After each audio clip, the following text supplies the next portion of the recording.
علیہ وسلم نے فرمایا اے میرے غلاموں، اے مسلمانوں، حضور نے فرمایا اپنے گھروں کو قبرستان نہ بناؤ، اپنے گھروں کو قبرستان نہ بناؤ، بلکہ اپنے گھروں کو روشن کرو، شیطان کا گھر نہ بناؤ۔ حضرت گرامی حضور صلی اللہ تعالیٰ علیہ وسلم نے فرمایا اپنے گھروں میں قرآن کی تلاوت کیا کرو، اپنے گھروں میں قرآن کی تلاوت کیا کرو۔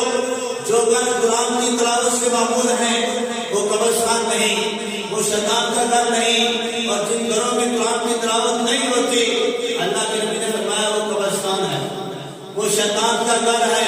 حضرت گرامی ہمیں چاہیے کہ ہم خود اپنے گھروں کو نہ تو قبرستان بنائیں اور نہ شیطان کا گھر بنائیں، بلکہ رحمان کا گھر بنائیں اور زندہ لوگوں کے لیے رہنے کی جگہ بنائیں۔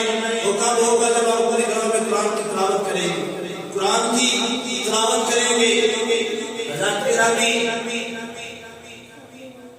حضور صلی اللہ